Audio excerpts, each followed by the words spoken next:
Page 1 of the Unit 1 practice test starts with a graph that shows a relationship between mass and volume of two unknown metals.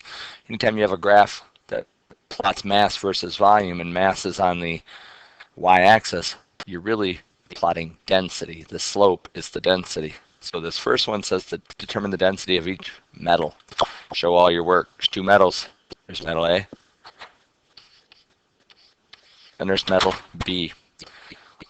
Both of these pass through the origin, 0, 0, which means to get the slope, all we have to do is pick one easy to read point.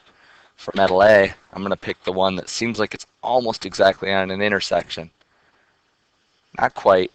It would probably meet up at 39 grams, meet 6 milliliters. 39 grams per 6 milliliters equals 6.5 grams per milliliter.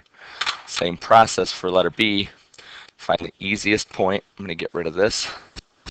Find the easiest point. This one looks like it meets up maybe almost perfectly, maybe minus 1 from there. So 19 grams meets 2 milliliters. 19 divided by 2 is 9.5 grams per milliliter. So these are the calculated slopes based on the graph. I can use that graph to estimate how the mass or volume of a metal. If I have 6 cubic centimeters of metal A, which is the same as milliliters, centimeters cubed and milliliters, 6 cubic centimeters, I'll bring this up to where it meets metal A, and there's that point I was just looking at.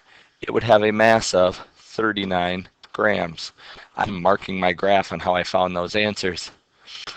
But if I had a volume of 60, or if I had 60 grams of metal B, I'd go to the gram part, and 60, I'd go across till it runs into the metal B line, extend a line down, and then I have to estimate maybe 6.2. That would be milliliters. That's a volume. Maybe 6.3 milliliters. Either is a valid answer. I've also marked on the graph how I found it. I'm going to get rid of those marks right now in case I need, well, I can leave them there. Finally, use the density of B as a factor. Here's a density of B, 9.5 grams per milliliter. All they're saying is redo 2B, which is this one, where they're asking you to take 60 grams and calculating how much of metal B, what the volume of metal would be if it was 60 grams. Rather than using the graph, use this information. Well, there are 9, let me go back. I'm going to multiply that by a fraction that lets me get rid of grams. What I'm really trying to do is get milliliters, so I put grams on the bottom. What numbers do I have? This is a fact.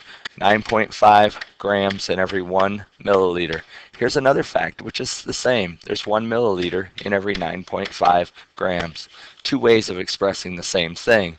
I'm going to use this one because I need my grams to cross off, and I need it to